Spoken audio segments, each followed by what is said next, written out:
morto e 2 feriti il tragico bilancio dell'incidente avvenuto stamani in galleria Comelico lungo la statale 52 Carnica, coinvolte 2 auto e un furgone pick-up, la statale è bloccata, viabilità nel caos.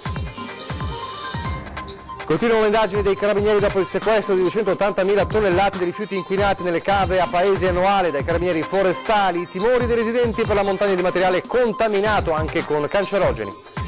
Inchiesta della Procura di Gorizia sulla cupola degli appalti con 10 imprese venete indagate, il legale del gruppo trevigiano Grigolin attacca le modalità dell'indagine.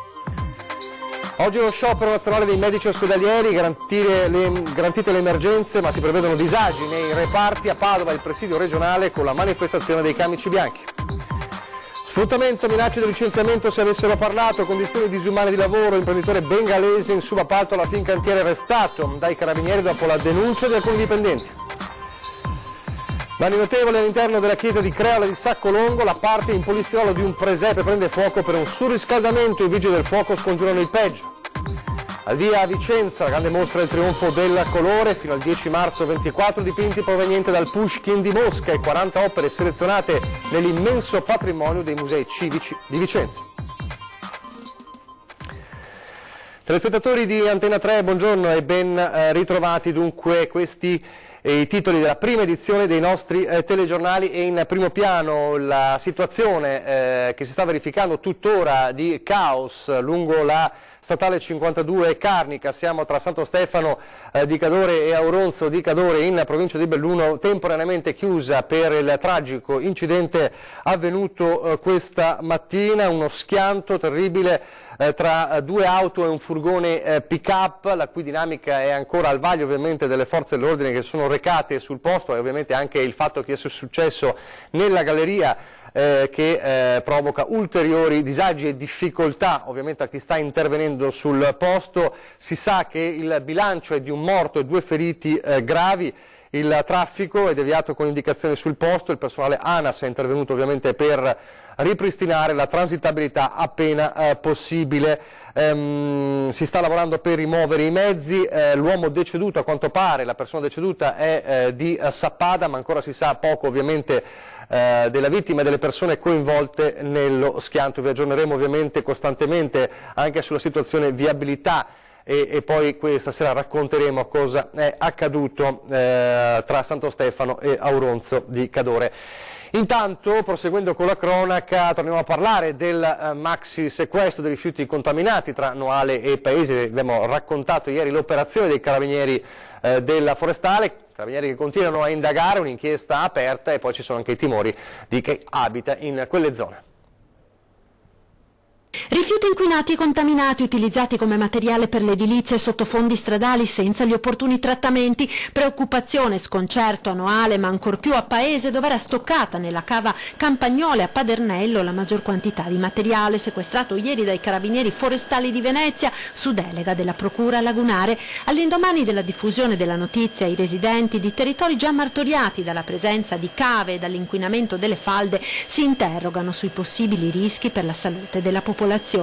Sigillia 280.000 tonnellate di rifiuti, l'equivalente di 10.000 trasporti effettuati con auto articolati provenienti da tutto il Veneto ma anche da regioni limitrofe, accumulati nelle 2 aree senza essere sottoposti alle operazioni di trattamento per bonificarli ed eliminare gli inquinanti. In particolare l'azienda che gestisce i siti ed opera da anni nel settore del recupero dei rifiuti miscelava il materiale contaminato, principalmente da metalli pesanti come rame, nickel, piombo e selenio, con altri rifiuti al fine di diluire gli inquinanti in essi presenti. A completamento della miscela contaminata veniva aggiunta calce, cemento ed altri leganti, così da creare un materiale poi utilizzato in edilizia per la realizzazione di sottofondi stradali. Un'indagine che ora proseguirà andando ad appurare se e dove siano stati utilizzati questi rifiuti, che potrebbero quindi avere rilasciato nel terreno le sostanze inquinanti, in alcuni casi anche cancerogene come l'amianto.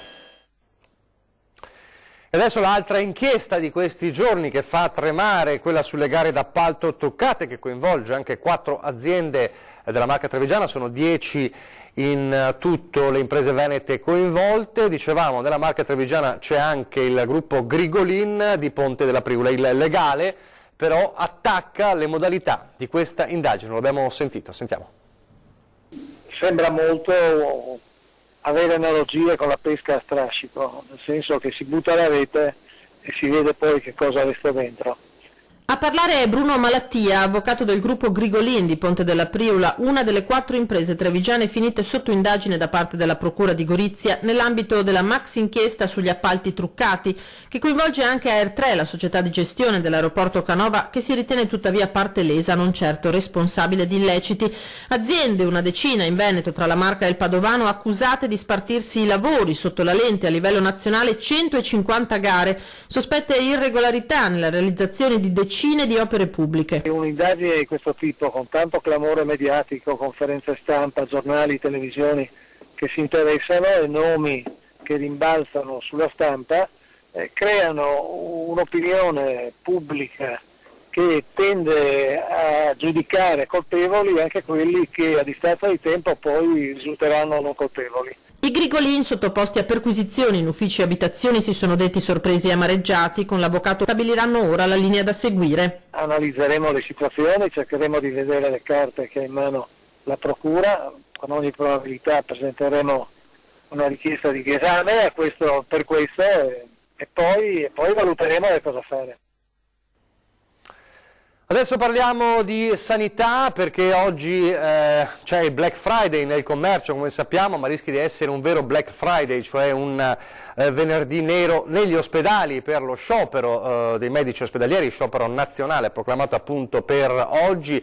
Le cifre che stanno rimbalzando sull'adesione, almeno a livello nazionale, sono alte, quindi c'è preoccupazione ovviamente per i disagi che potrebbero derivarne negli ospedali. Intanto c'è anche la manifestazione dei medici, la cui diciamo, simbolo è a Padova, dove si stanno ritrovando da tutta la regione. Sta seguendo la manifestazione per noi Filippo Fois, che abbiamo in collegamento telefonico proprio da Padova. Filippo. Sì, buongiorno da Padova, dove è in pieno svolgimento la manifestazione regionale di quello che è uno sciopero nazionale dei medici, uno sciopero che si sta svolgendo davanti all'azienda Zero del Veneto. È una scelta simbolica, ma in realtà l'interlocutore dei medici è il governo, e sul banco degli imputati, dicono i manifestanti, ci sono sostanzialmente le scelte politiche che sono state prese negli ultimi 15 anni, scelte politiche che hanno visto un continuo taglio delle spese in campo sanitario, una riduzione degli investimenti che sta rendendo molto difficile per questi professionisti continuare a svolgere il loro lavoro. Quello che loro chiedono è una politica di difesa e di rilancio del sistema pubblico di sanità, un rinnovo contrattuale che oramai è fermo da 10 anni, insomma permettere di assicurare qualità e sicurezza, dicono loro, per i cittadini e anche per i professionisti. La sanità del Veneto è una sanità d'eccellenza, hanno ribadito i manifestanti, però purtroppo si trova a fare i conti con una politica nazionale che negli ultimi 15 anni sta dando dei problemi anche nelle aziende sanitarie del Veneto. Naturalmente su quanto accaduto questa mattina a Padova vi potremo dare ulteriori approfondimenti nel corso delle prossime edizioni del nostro telegiornale. Per ora vi restituisco la linea. Grazie a Filippo Fois. Nel frattempo, come dicevamo, ci sono cifre a livello nazionale che parlano dell'80-90% dell'adesione del personale, così almeno ha detto poco fa Carlo Palermo, segretario generale del sindacato ANAO Assomed. Vedremo se rispecchieranno poi anche le cifre del Veneto e delle varie province. Sullo sciopero di oggi dei medici ieri è tornato anche il governatore del Veneto, Luca Zaia. Sentiamo cosa ha detto a proposito dello sciopero. La partita dei medici, che io capisco e sostengo, siamo davanti a uno scenario che è apocalittico, mancheranno migliaia di medici i prossimi anni, bisogna riprogrammare tutto il tema della sanità e io direi anche snellire e affrontare anche scelte magari che potrebbero sembrare strane oggi.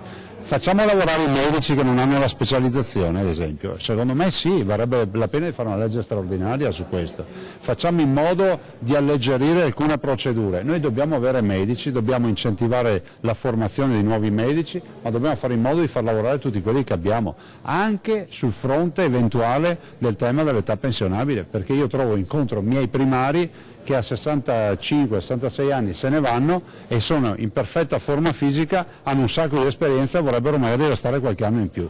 In emergenza si adottano situazioni di emergenza. Adesso torniamo a parlare della cronaca e lo facciamo parlando di un'indagine che ha visto i carabinieri bloccare un imprenditore del Bangladesh che secondo le accuse sfruttava letteralmente i suoi dipendenti. Ci racconta tutto dalla redazione di Venezia Tiziana Bolognani. Tiziana. Sì, buongiorno, e come hai detto tu è finito nei guai un imprenditore bengalese di 35 anni, legale rappresentante della Venice Group, arrestato la scorsa notte dai carabinieri di Spinea, che hanno così concluso un'indagine per sfruttamento del lavoro e estorsione ai danni di 10 lavoratori suoi connazionali. Secondo le risultanze delle indagini, l'uomo avrebbe costretto i suoi dipendenti a condizioni di lavoro, metodi di sorveglianza e situazioni di vita degradanti. Ai lavoratori non veniva consegnato il materiale antinfortunistico, venivano indotti al silenzio, subendo quotidianamente minacce di licenziamento. La retribuzione avveniva attraverso il sistema della paga globale, con compensi nettamente inferiori rispetto al salario minimo nazionale, con orari mensili di 250 ore rispetto alle 170 previste dal contratto, senza diritto a giorni di riposo e di ferie. In caso di licenziamento i dipendenti avrebbero perso i requisiti per ottenere i documenti di soggiorno nel territorio nazionale. Fortunatamente alcuni dei lavoratori non si sono persi d'animo e a fronte dei soprusi quotidiani hanno denunciato il titolare ai carabinieri. Pare che da qualche mese l'imprenditore avesse avviato operazioni finalizzate alla dispersione del suo patrimonio, svendendo quasi tutti gli immobili di sua proprietà e cedendo alcune delle aziende a lui riconducibili. E per il momento è tutto. A voi. Grazie a Tiziana Bolognani. Adesso a Padova con una maxi truffa nella vendita di automobili di lusso che da Padova coinvolge mezza Italia. Una truffa online ad alto livello remunerativo, se è vero che la cifra con cui un 42enne di Santa Giustina in Colle, sedicente venditore di automobili di lusso improprio, si è volatilizzato, ammonterebbe a 300.000 euro. I truffati che si sono rivolti ai carabinieri sono 14, residenti in 10 province di mezza Italia, tra cui in Veneto, oltre a Padova, anche Venezia, Verona e Belluno. Versavano un acconto medio di 14.000 euro dopo aver visto le auto di lusso presso concessionari per i quali il 42enne collaborava come venditore autonomo, anche loro completamente all'oscuro del raggiro. Sempre a proposito di auto di lusso, un'altra operazione questa volta della Guardia di Finanza di Verona, perché l'amministratore di diritto e l'amministratore di fatto di una società operante nel settore del noleggio e della compravendita di autovetture di lusso sono stati arrestati dai militari della Guardia di Finanza di Verona per bancarotta fraudolenta aggravata. Per il primo, un 60enne originario della provincia di Verona, è stata disposta la custodia in carcere. Nei confronti dell'altro, una donna di 51 anni, il giudice ha disposto la misura degli arresti domiciliari. I due indagati, una volta stipulato il contratto di noleggio e ottenuto il pagamento in anticipo e il deposito cauzionale dai clienti, non avrebbero consegnato le auto prenotate, fornendo indicazioni ingannevoli circa la disponibilità e anche i tempi di consegna. A Padova di nuovo adesso sfervano i preparativi ovviamente per il Natale e quindi cominciano a essere allestiti le natività e i presepi. È accaduto però che nella parrocchia di Creola di Saccolongo qualcosa è andato storto. Danni notevoli all'interno della chiesa di Creola di Saccolongo. La causa, l'intenso fumo nero sprigionatosi verso le 23 di giovedì da un principio di incendio. Un gruppo di volontari stava preparando il presepio in un locale attiguo al tempio. Le fiamme si sono sviluppate durante i lavori di modellamento di un blocco di polistirolo con un phon. Il materiale ha preso fuoco, nessun ferito, ma i vigili del fuoco, intervenuti da Abano con 2 automezzi, hanno spento del tutto i focolai e messo in sicurezza il locale dopo 2 ore. La crisi economica, come abbiamo tante volte raccontato, spinge tanti imprenditori, purtroppo ha spinto nel tempo tanti imprenditori a gesti estremi, ma non solo di questo. Si è parlato ieri in Prefettura Treviso, dove si sono incontrati i componenti istituzionali che hanno firmato un protocollo d'intesa proprio per prevenire i suicidi. Dal 2002 ad oggi rileviamo che la tendenza del fenomeno suicidologico nella provincia di Treviso è crescente e non accenna a diminuire. Se l'anno scorso i suicidi nel Veneto erano 52, quest'anno sono 64 le persone che hanno scelto l'estremo gesto. Il fenomeno iniziato nel 2002-2003 per colpa della crisi economica ha ancora una fase di espansione. I suicidi costituiscono oggi una delle emergenze sociali che investe senza distinzioni persone di tutte le età e di tutte le fasce sociali e sta generando tra la popolazione un generale allarme. Per affrontare questo diffuso malessere e per ovviamente sopperire alle cause occorre mettere in campo sul territorio una risposta forte e capace di arginare il fenomeno. In questa direzione la decisione della Prefettura di accogliere le richieste rivolte da una rete di associazioni territoriali che, supportate da autorevoli componenti istituzionali, si sono interessate alla stesura e alla condivisione di un protocollo di prevenzione. Ci sono alcuni fenomeni, questo dei suicidi come pure la violenza per le donne, sono talmente complessi e presentano tante sfaccettature che richiedono, come dire, l'intervento per poterli in qualche modo affrontare di tante competenze e tante professionalità. Quindi far rete significa mettere al fattor comune queste professionalità e operare in maniera sinergica. La Marca si pone nella media della regione. Però dobbiamo considerare che il nord ha una media superiore alla media nazionale, quindi effettivamente la parte del territorio nazionale che esprime maggiore competitività imprenditoriale è anche dove si registrano il maggior numero di suicidi. La fascia d'età che è più colpita? Sicuramente per gli uomini, che già di per sé il genere lo espone maggiormente al suicidio, è la fascia d'età che va tra i 45 e i 54 anni, e nell'età giovanile. Con una bassa scolarità? Assolutamente, avere una bassa scolarità non consente di avere quegli strumenti nella cassetta degli attrezzi che predispone poi la persona a superare le avversità. Un paese, restiamo nella Marca, un paese del Trevigiano si autotassa per acquistare defibrillatori dopo la morte d'infarto di una giovane donna. Accade a Casale sul Sile. Un'iniziativa di generosità affinché una tragedia così non accada mai più. Dopo la morte improvvisa la scorsa primavera di una cinquantenne colta da arresto cardiaco all'interno di un negozio a Casale sul Sile, è partita una gara di solidarietà per l'acquisto di defibrillatori da installare nel territorio comunale. In breve tempo sono stati raccolti 12.000 euro, sufficienti ad acquistare 4 defibrillatori. Promotori della raccolta, oltre ai familiari della signora deceduta, associazioni, aziende, privati che hanno voluto donare ognuno qualcosa per contribuire al progetto Salvavita destinato alla comunità. Domenica prossima gli apparecchi verranno consegnati all'amministrazione comunale. I defibrillatori di ultima generazione, scelti con l'assistenza di personale del reparto di cardiologia dell'ospedale di Treviso, saranno contenuti in speciali teche che ne assicurano la conservazione e che permetteranno l'invio di segnalazioni attraverso email ed SMS ai manutentori in caso di malfunzionamento o di diminuita capacità delle batterie. L'impiego degli strumenti comporterà in ogni caso l'immediato allarme anche al pronto soccorso, in modo da consentire l'invio di un'ambulanza e da poter fornire un'eventuale assistenza da remoto all'operatore. I defibrillatori saranno installati nelle farmacie delle 2 frazioni di Casale sul Sile, negli ambienti parrocchiali del capoluogo e all'interno del polo scolastico del paese. La bellezza dell'arte, il trionfo del colore con la mostra che ha aperto i battenti a Vicenza, la vediamo subito dopo la pubblicità.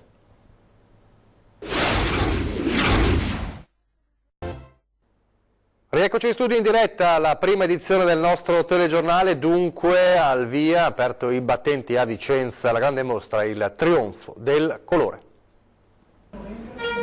Il trionfo del colore, storia di arte e di politica, di cultura e società. C'è un po' tutto questo nella grande mostra che viene inaugurata a Palazzo Chiericati a Vicenza. Alchimie del mondo moderno, per cui un sindaco appena eletto è chiamato a rilanciare le ambizioni di un'intera città con la forza, la potenza dell'arte. Un azzardo affascinante, un richiamo fortissimo per ridar linfa vitale al commercio in crisi, al turismo che langue, per ripopolare piazze e strade. Sotto questi auspici nasce il Trionfo del Colore, la prima grande mostra della nuova amministrazione guidata da Francesco Rucco. La prova del fuoco, una kermesse che investe tutta Vicenza, da Palazzo Chiericati a Palazzo Leone Montanari fino alle Ville Venete. Dal 23 novembre fino al 10 marzo 24 dipinti provenienti dal Pushkin di Mosca e 40 opere selezionate nell'immenso patrimonio dei musei civici di Vicenza risplenderanno davanti agli occhi di chi ama l'arte, di chi si nutre di storia e cultura. È una potenza fatta da tanti artisti diversi, tante opere differenti per formato, per tema, per destinazione, ma che sono accomunate da questa energia, una grande energia del pennello, un pennello carico, ricco, denso, intriso di colore, che viene steso sulla tela da maestri di figura come Giambattista Tiepolo, da maestri della veduta come Canaletto e Bellotto, da maestri internazionali come Sebastiano Ricci, Giambattista Pittoni e molti altri ancora. Ecco, la cosa importante di questa mostra è da una parte la spettacolarità delle opere degli artisti più illustri, ma dall'altra parte la coralità e l'importanza collettiva della scuola veneta della pittura del Settecento. Il Trionfo del Colore è innanzitutto il trionfo dell'arte veneta del Settecento, che ha avuto un impatto deflagrante sulla cultura europea.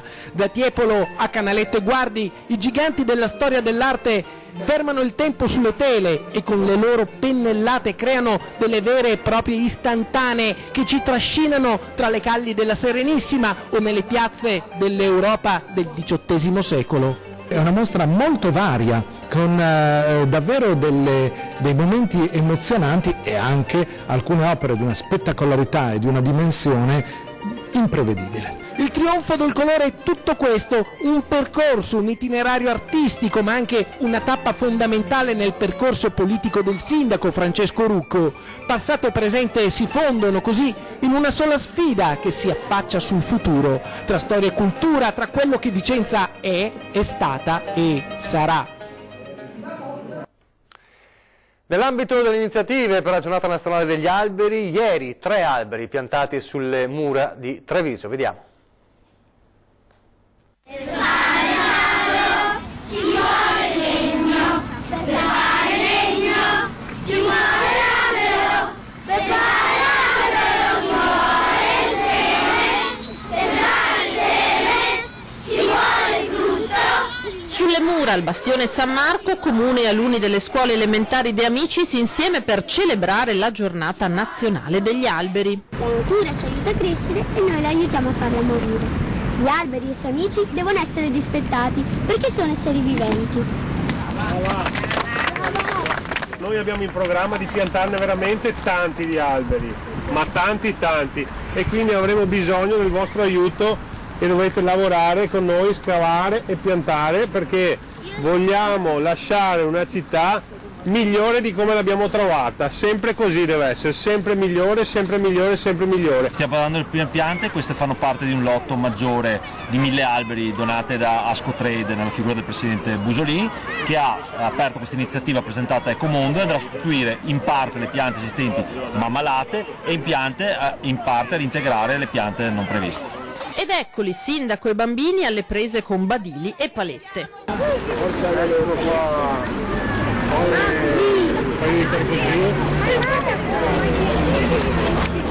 Primo intervento sulle mura, perché una volta insediate abbiamo valutato che tutta una serie di piante erano malate da sostituire, quindi per avere un impatto zero le abbiamo sostituite con quelle donate dalle società private. Siamo in chiusura, l'appuntamento con ore 13 fra pochissimo e poi questa sera un 20-10 davvero particolare e importante, perché parleremo di memoria che spesso purtroppo è rimasta sepolta. Parleremo di Redland, Terra Rosso d'Istria, il film che narra della vicenda delle foibe, della tragedia delle foibe e della tragedia di Norma Cossetto, la studentessa uccisa trucidata dai partigiani titini nel 1943, quindi parleremo del dramma degli esuli istriani e dalmati e lo faremo con l'assessore regionale all'istruzione Elena Donazzan. Lo faremo anche con la testimonianza di un esule che parlerà proprio di questa tragedia, a partire dal fatto che ieri sera a Treviso c'è stata la prima proiezione, dopo quella alla Mostra del Cinema di Venezia, la prima proiezione proprio di Red Land, quindi la memoria che in primo piano, questa sarà la memoria storica in primo piano a 20:10. Vi lascio alle previsioni del tempo, grazie per averci seguito, arrivederci.